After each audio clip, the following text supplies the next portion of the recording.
Hi, I'm Jeff Bell from Startup Hub, free educational project by TemplateMonster. Welcome to our free webinar on content marketing, how to sell your story. Our guest today is brilliant Quinn Whissen from Vertical Measures. Quinn helps her clients drive profitable growth to their projects through content marketing. So, hi Quinn. Hello, thanks for having me today. Thanks for being with us. Let's get right to it. What is content marketing for beginners in the easiest terms? Oh my gosh, well, I actually have a three-part definition. I'll read it to everyone because I think it's important to kind of grasp the whole philosophy of content marketing, because I say it's not really strategy or even a tactic, it is a paradigm and a philosophy. So the first aspect of content marketing is that it's the art of providing relevant, useful content to your customers without selling or interrupting them. So I think a lot of us maybe come from a traditional media background. We understand billboards, we understand newspapers and print, but that's all about interrupting someone in their day versus content marketing, which is about being on the end of someone's search or someone's need and providing the content and information that they're looking for. So that's number one. The second part of content marketing, there's a lot, is number two would be instead of pitching your products or services like a salesperson, you are delivering information that makes your customers more informed before they buy. So it's about self-education. You know, how many of you have probably searched online before you bought something? I think everyone would raise their hand if we were all in a room together. So you're looking for answers, you're looking for information, and are there businesses out there that are providing that information that you're then becoming loyal to because they did so? So that's number two. And then number three is if you delivered consistent, ongoing, valuable information to your customers or prospective customers, they ultimately reward you with their business and loyalty. So it's about creating a relationship. It's not just trying to sell to someone or advertising to someone. It's creating a relationship based on education, based on information, and honestly, just based on being plain useful and helpful. So that's kind of the larger picture. I hope that helps. That sounds like a lot of work, actually. It's not like you just sell something. You have to be truthful. You have to do put in a lot of effort. Do you think it's something a startup or a small business owner can do simultaneously with their full-time job? Or, well, and how can one have a full-time job and do content marketing in the same time? And should one hire a team for that? Yeah, I mean, it's definitely a challenge, and by no means is it something where you put in effort right now and within 30 days you're going to see results. It's like I said, a philosophy, so you almost have to shift your mindset with your business and say, well, how can I help my customers? Like, what questions are they asking me all the time, or who do I want to work with? And then how can I answer those questions on a regular basis? So to answer your question, is it possible for a small business owner or a solopreneur? Like, yes, but I understand the challenges inherent in being that type of person. So it comes down to priorities at that point is, you know, what are my priorities? Is my priorities just to sell, or is it to help people and to create relationships that down the road will end up paying me off in a good way? So I would say start small, start with 1 or 2 times a month creating content, but you always have to remember you have to do the foundation first. You know, you have a website, is it mobile friendly? Do you have the right marketing messaging in play? Do you have your branding? What about an email system, social media? I mean, all of those building blocks have to be set down before you even start content marketing, or you're not gonna get an ROI out of it. You mentioned time. How long does it take for a good content marketing strategy to pay off? And well, how fast can one expect the return of investment of time? Yeah, so I mean, this is really different than, like, say, PPC, paid advertising, whereas if I spend $100 today, I might even see revenue coming in today. So content marketing is really about playing the long game, and it's not a 30-day ROI, like I said, but to see results based on clients that we've worked with at Vertical Measures, people I've worked with content marketing, if you have the foundation set, like I mentioned all the things before, and then you have a strategy where you're starting to create consistent content on a week-by-week basis, you could probably see within 6 months some results. I would say sometimes it takes less than that if you have more resources. Sometimes it might take even a year. And what we always see is just consistency is key. So creating a piece of content, pushing it out on your promotional channels, your social media, and then following up with any leads that come in. It's going to take a while to get the process down. But once you do, I would say 6 to 12 months is really the sweet spot, where basically all the graphs end up going like boom, like you get more traffic, more leads, and ultimately, hopefully, more business. What all of us want to see, the graphs going up. Right. I call it the hockey stick effect, where it's kind of like, the hockey stick is on the end. It's like, whoop, it goes right up. Every small business owner, I guarantee, the first thing in the morning, he goes and checks Google Analytics. Yeah, exactly. And I think you have to remember when you're doing that every day, is that if you're doing things right and you're working on making 1% improvements every day, well, those 1% improvements mass over time and equal change. So don't get too caught up in, okay, well, I'm down 10 something today, but next week you might be up. So don't get hung up on the analytics in the short term. Focus on larger term goals like 3 months, 6 months, and even a year, and say, what do I want to be different at the end of that period? I see. So what content marketing strategy, what are the keys to content marketing strategy for a small business owner in 2016? Yeah, well, that's a great question, Jeff, because you really do want to start with a strategy. And it doesn't have to take you 1,000 hours. You don't need to pay an agency millions of dollars. I mean, we're an agency and we do strategies, but for small businesses, you want to start small and start taking off a little bit of what you can chew without getting overwhelmed. So a few things you want to focus on in strategy is goals. Like I mentioned before, is what do you want to be different a year from now, 3 months from now, whatever your period is. And then figure out, well, what are you trying to do? Are you trying to get more sales? Are you an e-commerce business that wants to increase your sales by 10% by the end of the year? Like actually put together a little sentence saying, by November of 2016, I'd like to increase my sales month over month by 10%. And then you have to say, well, how are we going to get there? What are you going to do to get that goal, to reach that goal? So then it comes down to implementation. What do you have to do? Is it creating content twice a month? Do you have the resources for that?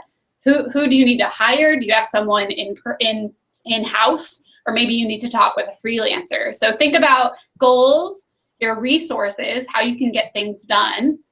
And then also you want to focus on, well, how do you get the ideas? Because content marketing is all about creating content, creating topics that people will find useful and people will find helpful. So I always tell people, stop thinking about what you can write about and start thinking about what questions you get asked all the time. Because I'm sure there's lots of people on the call already that have people calling them, emailing them, what does this cost? What's the comparison of this versus this? Like there's questions being asked all the time. And that's where you want to start to come up with topic ideas that will create really, really kind of intentional content, not just what should I write about today? It's like, no. Make sure it's a need and a want that your prospective customers would like answered, and start there. Yeah, I know, but there is everything on Google now. How do you make sure your piece of content is the best? What are the step-by-step, what are the checks you need to make sure that your content will be on the top, that your content will get discovered and, well, produce sales? Yeah, so I teach content marketing workshops with vertical measures all over the country, and this is the section that people love, is ideation and brainstorming of topics. So I would start literally what I just said, is asking what questions do I get asked all the time, put it in a spreadsheet, go into Google, and literally type it out. So actually, I had a small business owner contact me yesterday. He said he's a chef, a really good chef in Phoenix, and he sells truffle oil. And so he has a website for that. And he's like, well, how can I get more people coming to my site? And I told him, you need to do some content research. And so I typed in, the first thing I typed was, because he had mentioned people want to know recipes for truffle oil. So I typed in, how do I make black truffle oil? And you can do it right now. You can type, how do I make black truffle oil in? And I saw a content gap because on the first 5, 10 results, there was no one answering that specific question. So I told him there's an opportunity right there, which maybe would take you an hour, since he's a great chef, to come up with a 600-word blog post or an article on how to make black truffle oil, include a recipe, and honestly, you can even include a video, have a little video of him actually making it. And then you have a few different formats of content that could honestly rank pretty quickly because there was no competition. So I think that's the thing to do, is do the research, start brainstorming about questions you get asked, but then take it to the actual search engines to see if it's worth the time to even create that piece of content. Because oftentimes it will be saturated, like you said.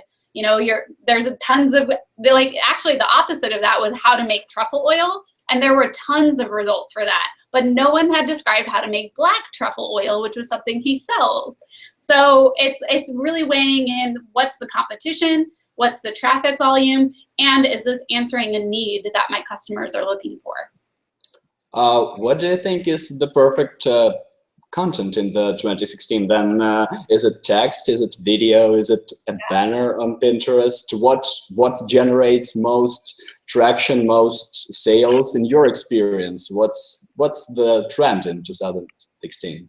I don't have the best answer for you, Jeff, because there's really no perfect content, unfortunately, because I think every type of content and every format content can really lend itself to helping you reach certain goals. So for instance, in our business, we like to focus on well-written, lengthy articles that are informational and educational. And those, for us, seem to convert leads the best.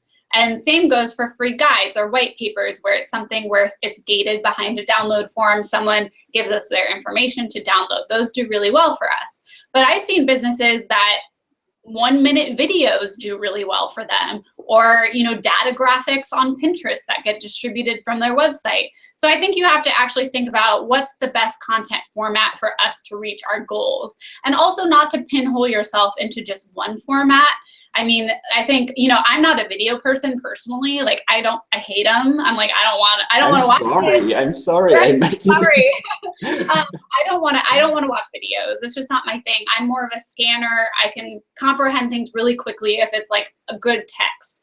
But I know some other people in our office, they love videos. And you just have to think about, well, there's so many different types of learning that people are attracted to. Some people are video people. Some people are written people. And they're all going to help you reach certain goals with your content marketing. So make sure you think about that in your strategy, and don't just create a video just to create a video. Create a video because it's going to help you reach that goal. Yeah, but there is such thing as boring niche. What are content marketing strategies and, I don't know, opportunities for boring niche? And is it a thing even? Yeah, I don't think there's any boring niches. I mean, yeah, maybe to like certain people, like what? I'm trying to think of an example, like non-surgical facelifts would be maybe boring to read about, but from a business perspective, if that's my business and I am an esthetician that does non-surgical facelifts, what's not boring? And I'm going to steal this from Marcus Sheridan, who's a great content marketer. He says this all the time. He's like, what's not boring is making money. So if you can create content that is informational, educational, and that it converts people to become your customers, I'm sorry, but that's not boring. That's pretty cool. So I think it's more of a perception issue. You think your topic is boring, but you know what? There's going to be certain people that are searching for it, that will resonate with it, and that they will feel more inclined to give you business because you provided the answer that you're looking for. So I would get rid of the idea of boring. Like, yeah, there's stuff that's a little more scientific and everything, but what you can do there is really focus on your tone, your voice, to make sure it comes across not boring, even if it's a little meatier, and make sure that it makes sense to people in a good way. I hope that helps. Of course it does.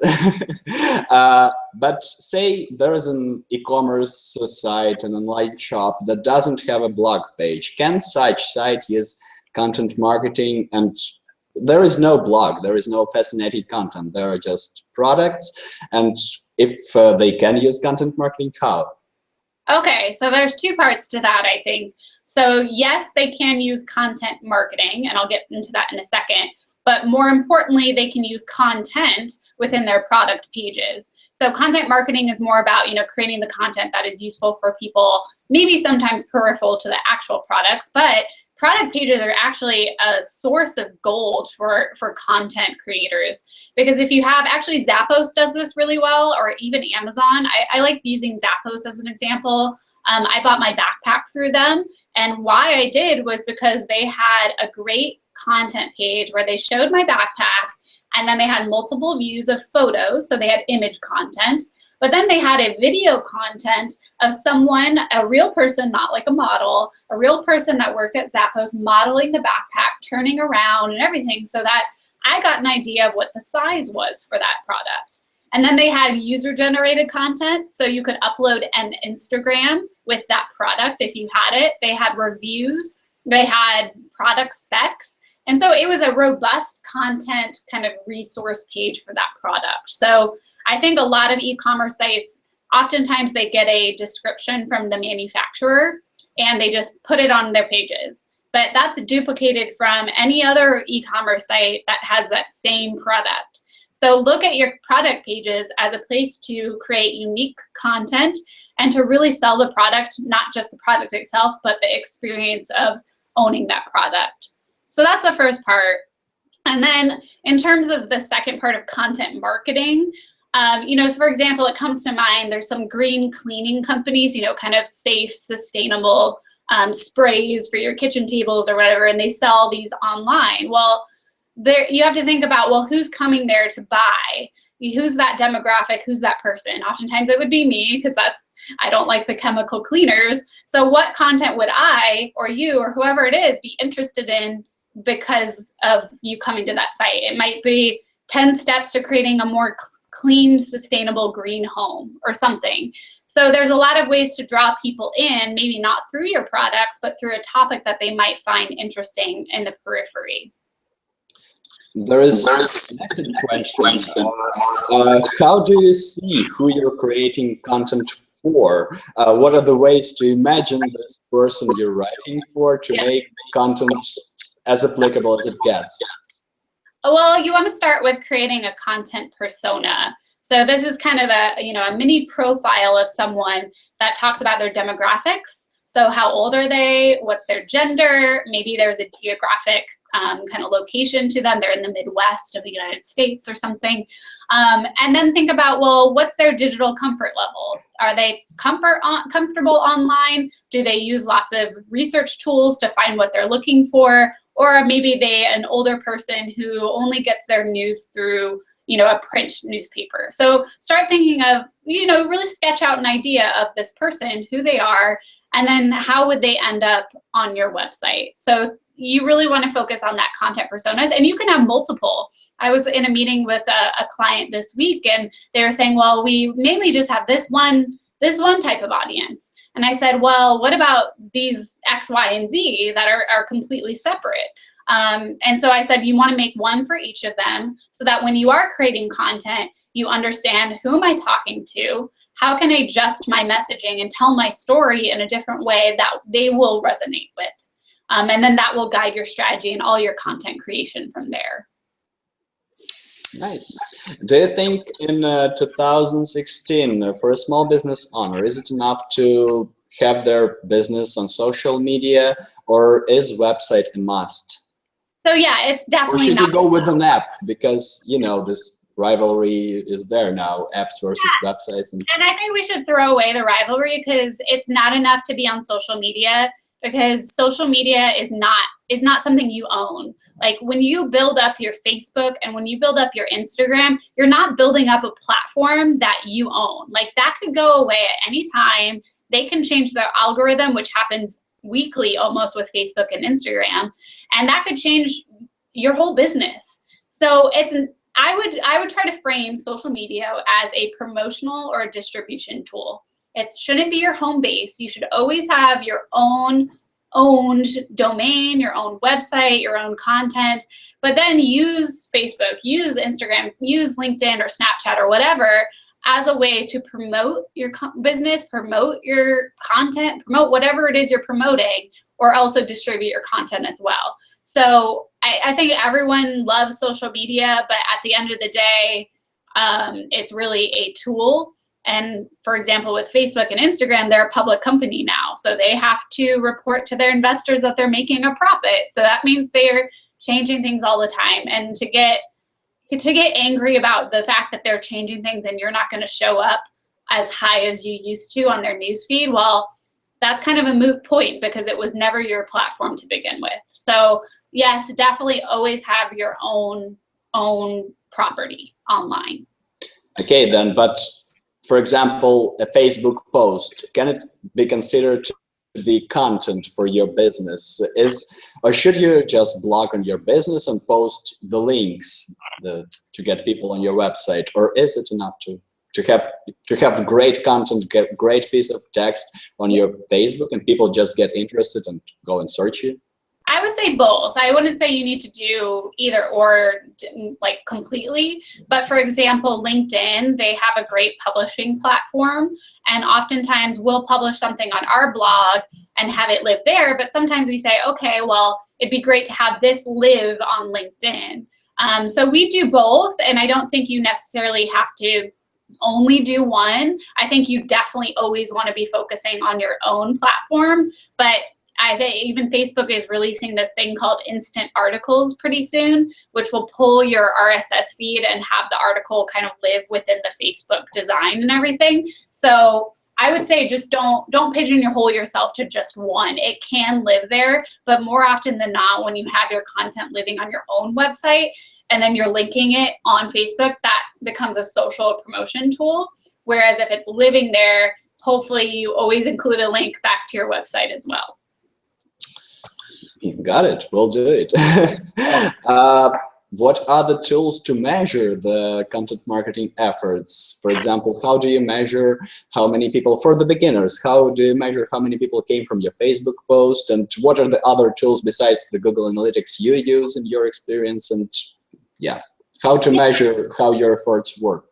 There are so many tools, but for beginners, I would start off with the native reporting tools within, say, social media platforms like Facebook Insights.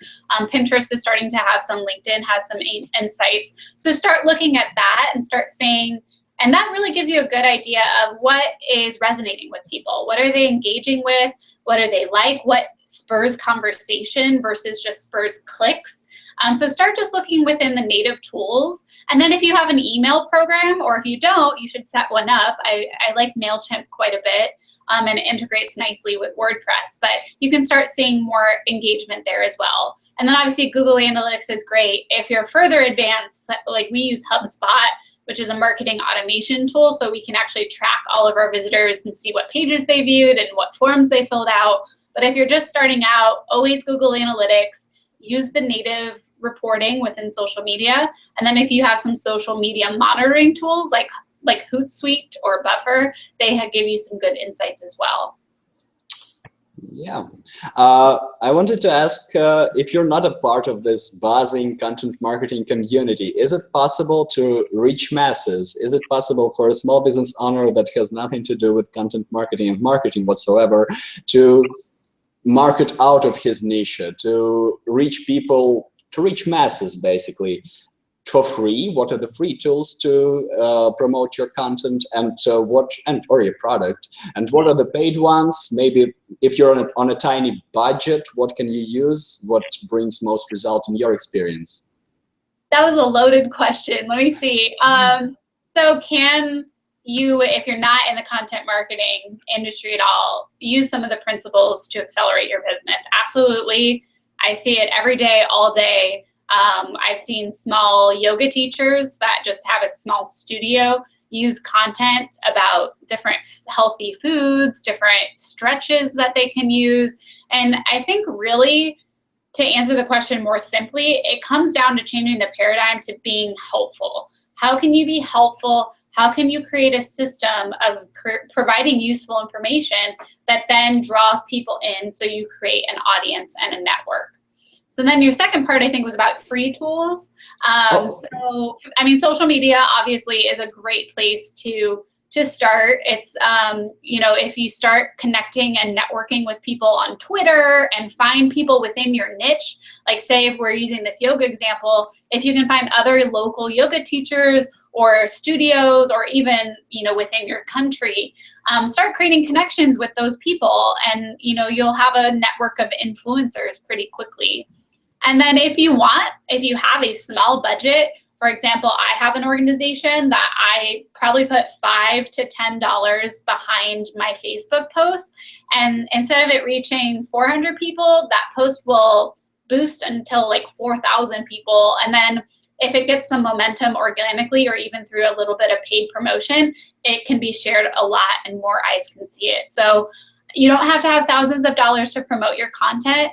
But I do recommend, if you have a few bucks here and there for some really good content, put some money behind it, because it will help you gain the momentum that you need. Thank you. I hope that answered it. Did I get it all? Yeah. But yeah, I also wanted to ask the separate one to make it more specific about how do you go viral? How do you, like, if you have like, I don't know, 50 Twitter followers, how do you make your awesome content, the awesome post you created, how do you make it visible? But you answered it with you should use paid promotion, right? Or other free ways to go viral and to put yourself on the map. So we at Vertical Measures are totally against the idea of creating content to go viral, because from studies we've done and studies we've seen, it's just not something you can intentionally make happen most of the time. And the people that have made it happen usually have quite a bit of money behind them to get the advertising going for it. So instead of trying to go viral, which if I'm using like a baseball methodology or analogy, I don't know if you've seen the movie Moneyball with Brad Pitt, but great movie. And he was, you know, the owner of the Oakland A's in I think the early 2000s. And he decided to change the whole philosophy. He was like, I don't care if you get runs. Like, all I want you to do is get on base.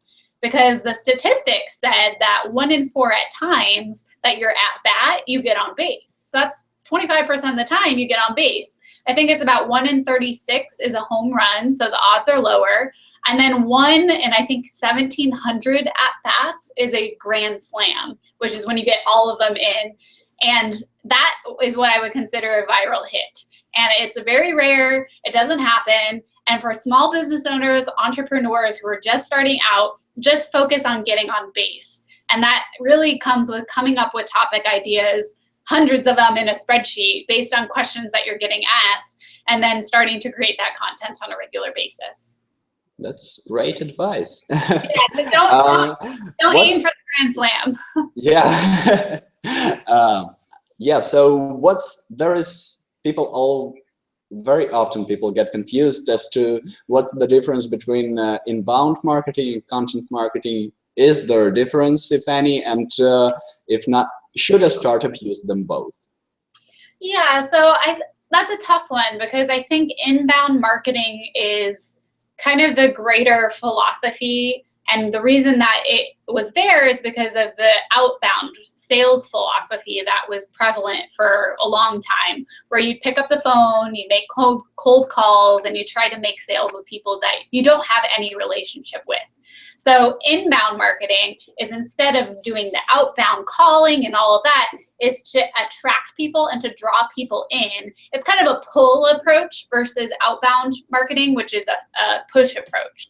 So it's kind of the idea of just bringing people in through attracting them. Now, content marketing can be interchanged with inbound marketing. Content marketing is more of a specific strategy within inbound, because it's about creating content that people are looking for, pulling them in, giving them useful information, and creating a relationship based on that. So I think it's fine to use them interchangeably, but I think inbound is kind of the larger philosophy, and then content kind of fits within that. Thanks. How do you see content marketing development in 2016? Is it changing? What should a startup, a small business owner prepare themselves for? And is it changing at all? Or, yeah. I mean, where's it going? It is changing, because the fact that we're even having this webinar right now is, for small business, for entrepreneurs. I think a lot of larger businesses adopted it first, and now many people are seeing the benefits of being an educational resource online and creating a network and a community online. So I think it will become it's going to be adopted more and more in 2016 and beyond. But I also think that moving forward with content marketing, we also have to start back at the beginning, which is with the foundational elements. I mean, I can't tell you how many times I've worked with very, very large corporations to small ones where they might not even have an email system set up yet. They might not have presence on social media. They might not even be able to optimize their content correctly with SEO best practices. So I think a lot of moving forward is about going back to basics, honestly, and making sure that you have all of those building blocks set up, because not optimizing your site properly means that your content can't be found by the search engine. So all the work that you did, well, you're not going to be found anyway. So I think going back to basics and then seeing more widely adopted uses of content marketing in the future is what we're going to see in 2016. You mentioned SEO, so how to integrate it into your content, how to make it natural, how to not make the text seem like it's just a swamp of keywords you want to put there, how to make it natural, what's the density maybe, and what are the resources that a small business owner that has no idea about it can learn it from? Yeah, well, there are some really simple things that you want to do with every post, but to back up first is to explain, more and more, Google is so smart, and Bing and Yahoo, they're so smart now where they're predicting what people are looking for. So when you type something in, it automatically predicts what you're thinking, what you're looking for based on what other people have already searched. So you have to remember Google is getting better and better at indexing content, and they have raised the bar on content to say, if you're stuffing keywords, if you're trying to manipulate the search engine results, it's just not going to work. So the best way to focus on optimization is to do your research on the topic and then write naturally or create content naturally. Use different forms of the word. If you're going to talk about, for example, content marketing, we aren't going to use content marketing 20,000 times within a blog post. We're going to talk about content strategy. We might talk about inbound marketing. So it becomes a natural use of language. So that's the greater philosophy, but if you're creating a blog post and you want to get it out, like what are some things you could do? Simply make sure that you're using heading tags. So literally having one H1 on every page and then multiple H2s or H3 depending on their priority. And those are, you can do that in WordPress. It's easy. You just highlight it, pull down the drop down. And that tells Google what the priority of that content is, but then it also creates a kind of visual differentiation within the blog post so that when I come to see your blog post that you publish, it doesn't just look like a wall of text. It actually has visual breakups. Always optimize your images, change the file names if it's from a camera. Use your alt tag. So if it's a picture of a WordPress template, your alt text says WordPress template.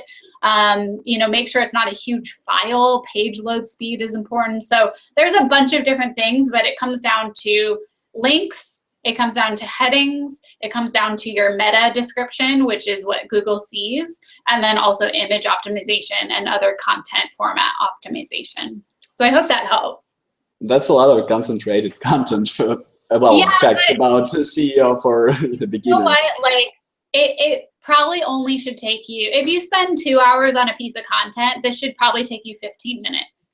And once you start creating content that way, where when you're writing it or when you're doing whatever, if an infographic or whatever, you're always optimizing it as you're writing. And then when you take it into your CMS, it's ready to go. So it just comes down to best practices, understanding exactly what you need to do every time. And it really shouldn't take that much time, but it's so important.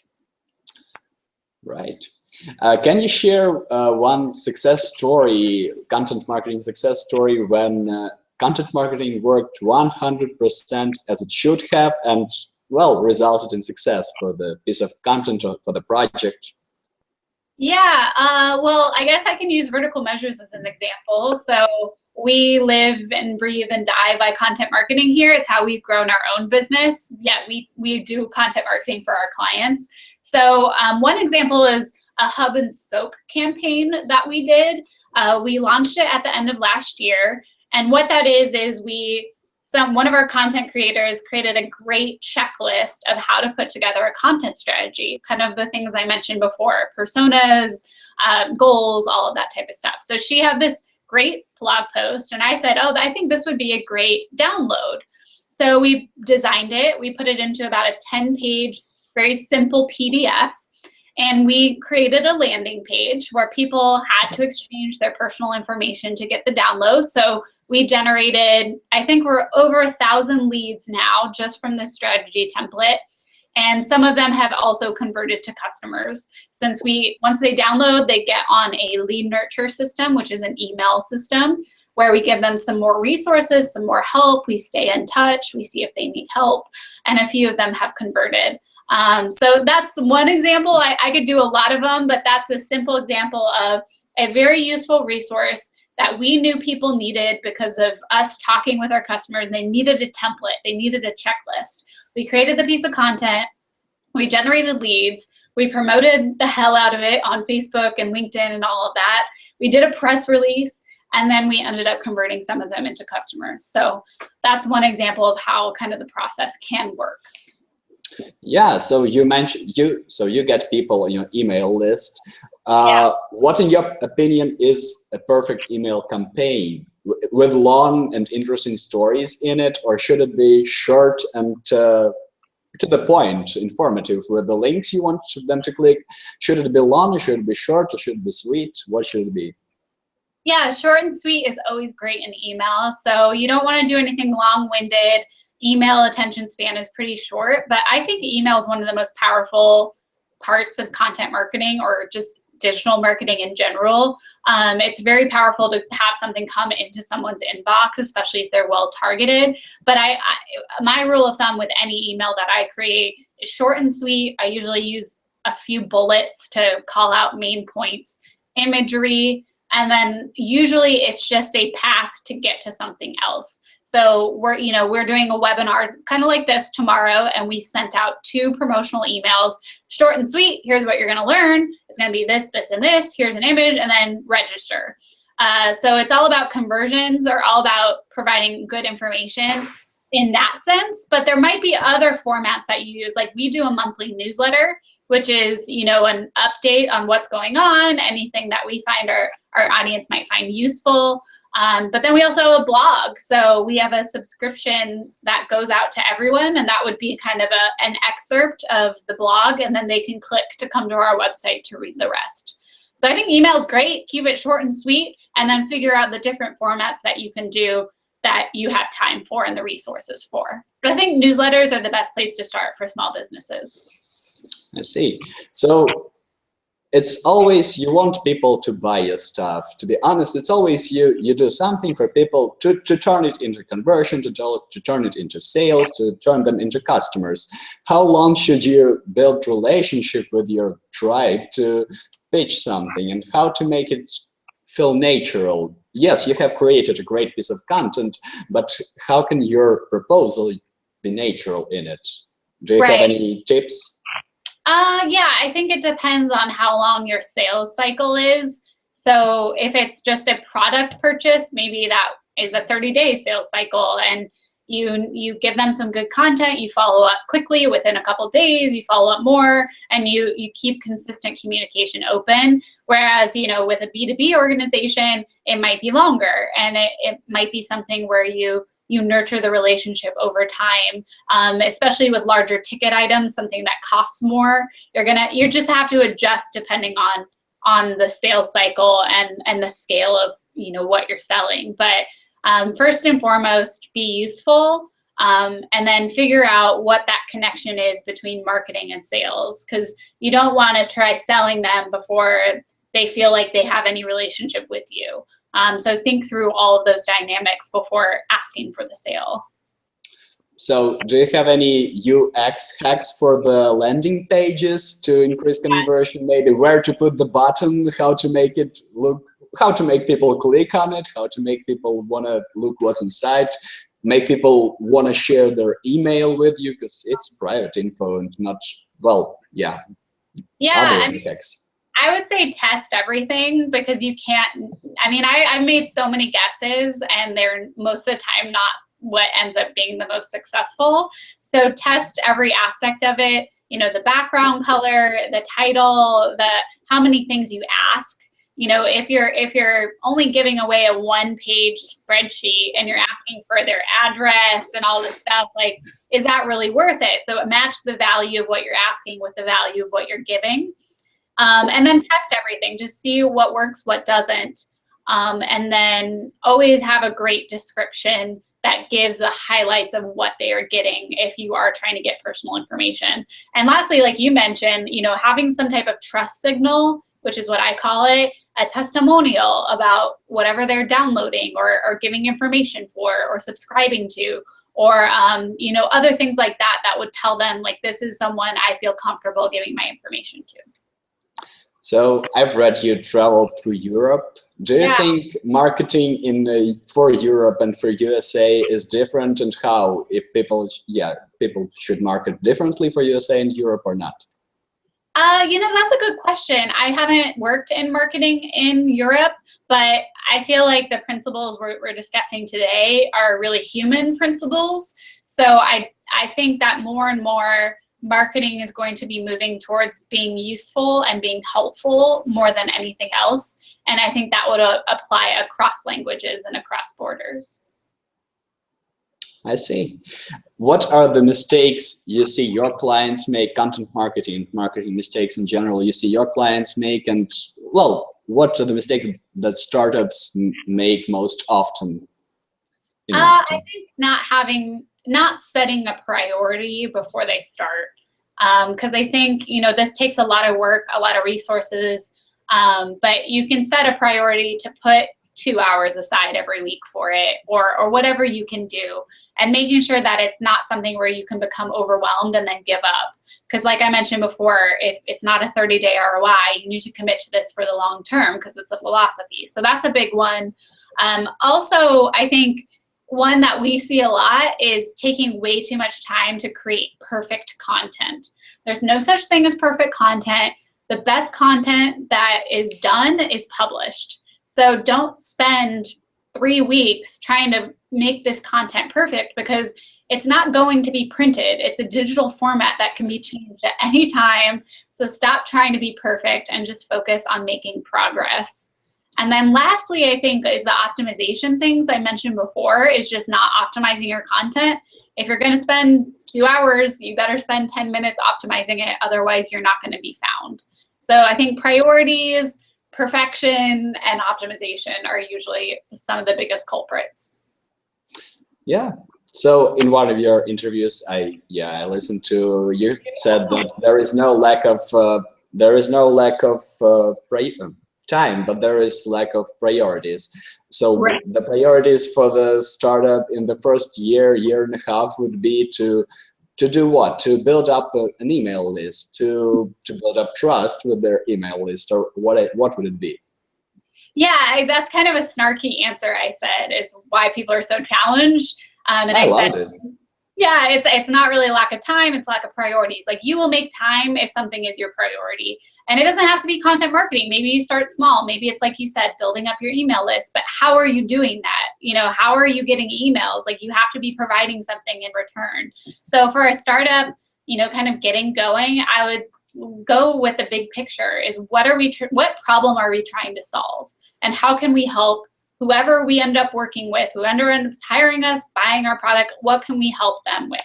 And coming up with that, because I think that will guide all of your actions. So maybe that will start off with 1 blog a month of something very useful, helpful, informational, and then that is how you get that email list. So thinking through the steps, like, don't just think of the end goal, definitely do that, but think of the intention that's motivating it, and then think of the action steps that you need to take in the meantime. Yeah. I have a question about the websites now. Okay, I love that. Yeah. Would you say that what's the easiest way in 2016 to put yourself online, to launch your website? What's the easiest platform, and what's like you? Do you want WordPress.com or do you want WordPress.org? What's the easiest and the most worthy one? Yeah, I think, I mean, the easiest would be site builders like Wix or Squarespace, WordPress.com, absolutely, where the template's built for you. You don't have to do tons of customizations. All you need to do is make sure you have your branding and some content on there. So that's where I would say start. Like, just get something up, buy your domain name, get your hosting, set up your email, and get your website started. If you're ready to take it further, I would try to get a custom WordPress.org website, because you have a little bit more control on your optimization and things you can do. Yeah, because as you said before, like your website can be erased any moment if you post something wrong, if it's WordPress.com or something. So in terms of independence and stuff, it's better. Well, yeah. So you think, you think it's worth to hire a team of developers to make your website, or should you use a template or whatever? Well, yeah. Well, yeah, I actually do some freelance work, and I always tell people to start with a template, because templates now, and you know this obviously from TemplateMonster, are so robust and so comprehensive in what they've done with how templates are built, is that there's only very specific situations where you need a custom website. And usually that's a larger brand, usually they're a content publisher, but for us, like small business owners, entrepreneurs, get a template and then get someone who can customize it to a point where it feels like your own. So I do that a lot with my design projects. Is I work with a really robust template, and then I make sure the branding, the colors, the content is all very customized to them. But it's all within an existing template structure. So yeah, I mean, I don't think you have to hire a team of developers. You can actually probably find one person who can help you customize a template and get your content strategy figured out. Right, but yeah. How long would it take for a person to learn, say, WordPress for themselves, to do it themselves? Is it possible even for, I don't know, for a home mom, for a hobby blogger mom who wants just to share her stuff? And how long would it take to learn WordPress, to install it herself and stuff? So like an actual native WordPress.org. Yeah, like the real website. Yeah. Right. I mean, that might take longer, but I think there's so many resources now where you can have people help you with certain aspects. Like, I think even some hosting companies say you can pay us an extra $20 to install it for you. Like, take that option. And then as far as learning it goes, I mean, for me, the best way to learn WordPress was to play around in it. So once you get it installed, like maybe sign up for some or watch some video tutorials. There's plenty of resources online, and just get yourself kind of figuring out the tool first and foremost, because once you know the tool, then you can know how to get creative with it. I don't think it would take that long, like a couple months of tinkering and playing around, and that would give you the basics right there. And as you're setting up your site, you're learning WordPress, which is pretty cool. Yeah, and you can freelance afterwards. Yeah, exactly. Can you share your web design way, and how it was before, and is it much easier now than it was, like, I don't know, 5 years ago to start a website? Can you share your way? And yeah, I think it's a lot easier now because of how robust templates have become. I think before, there were very limited options with the templates that you could pick. So, a lot of the sites kind of looked the same, and it was just very hard to customize, even like 2 years ago, honestly. I have clients now coming to me and I'm like, we should use this other template. Like, you could do everything you want to do now. So I think as the WordPress community has evolved and the template community has evolved, it's really changed web design. Like, it's more accessible to people, and they could be more part of the design process. Whereas before, you kind of hire this agency or whatever, they would go off and they would do it. Whereas now it's, it's flexible. You can change it. You can say, oh, I want this here. And it's not going to take you $1,000 in 10 weeks to get that done. So I think it's changed. And my way is, of course, customizations of templates. And I always start off with a mock-up in like Photoshop. of, okay, here's how I want to lay out my content, because that's honestly the biggest thing is, what do you want someone to do when they come to your homepage? You know, do you have 2 different navigation paths? Do they go here or here? And then how do you have that kind of emotional connection built with the imagery and everything? So I always start with a mock-up, and then I build a site skeleton, which would just be the layout with no content or anything, and then I start to flesh it out with the actual content and imagery. Yeah, but you need to have content ready, right, before you start working your website. You should have all the text. Yeah, so. Yeah, so that, I mean, and to differentiate, I just want to make the point, like, content for the website is different than content marketing. Like, content, you know, it's more of a content strategy of how you move people through your site, whereas content marketing is how you bring people to your site. But yeah, you should have it done beforehand. Yeah. So what are the skills? You mentioned, like, you casually mentioned, like, things like H3, H2. It might mean nothing to our viewers. What are the skills that you need to have in order to run your website and not have to pay to a developer every month or so? Right. What are the must-have skills, and where can you learn them online for free? I think there's lots of resources. I'm trying to think, like wpbeginners.com, I believe, is a resource. Lynda.com. There's lots of those types of tutorial websites I think would be great. But the skills, I think content writing, just learning how to talk about your business in a written format is actually a really big skill. So that, and then understanding the tool first and foremost, and the basics of SEO, because you know, WordPress makes it really easy to do the H1s, the H3s, which are headings, and we all know what they look like because they're different fonts. So all you need to know is to make sure to highlight it and pull it down and understand why you're doing that. So I would look up like SEO Basics 101. We actually have a series on our website. It's SEO 101 and SEO 202, so you guys can check that out. But looking that type of stuff up. So you want to do content writing, SEO, and just using the WordPress tool if you're using WordPress. Well, yeah. Do you think WordPress is the only choice? For some businesses, maybe Joomla, Drupal can be better. What? Exactly. Yeah, all the businesses I work with are on WordPress, but there are instances where it is more appropriate if you have like large databases or stuff like that. Like you can use Joomla or Drupal, or if you just want something completely simple like a Squarespace, Wix, or that type of thing. It just really depends on the breadth of your website. So. I see. That's all the question I have. We have a question from the audience. J.M. Marie asks, I'm struggling to build a blog and find my desired niche. Is there a magic formula to get me started? Is there a magic formula, Quinn?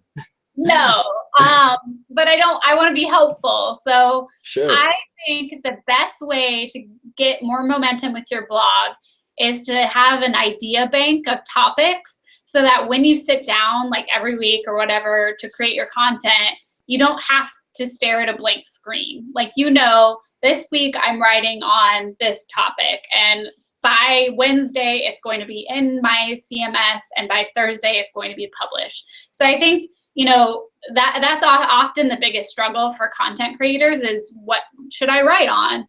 And again, think about what questions are you getting asked. Put them in a spreadsheet. Have a content calendar so you know, and you're holding yourself accountable to following these certain topics on these days. I think she mentioned her niche too. I think that's just something she'll have to come up with and figure out, is what does she feel comfortable with? Like, what is her messaging? What business is she trying to build, if it's a business, and then go from there. So hope that helps. Yeah, I think so. So can you, that's all we have, but can you wish something to our viewers and your viewers as a farewell, and like to make it an ending? Sure. So thank you to everyone who came. I really appreciate it. So I hope you can get started with content marketing and putting together a whole process together. I think first you want to just focus on how can you help your audience and your prospective customers solve a need and solve a problem. And then everything else will come in line after that. But first, answer that question first and foremost. How can you help solve a problem with your content? Okay. So it was Quinn Whissen. Head of Marketing from Vertical Measures. Thanks for being with us so much. It was great. Thank you so much, Jack. I appreciate you asking me to be here. Yeah, it was Startup Hub, free educational project by TemplateMonster. We look forward to seeing you in our future events. See ya. Have a Bye. good one. Bye.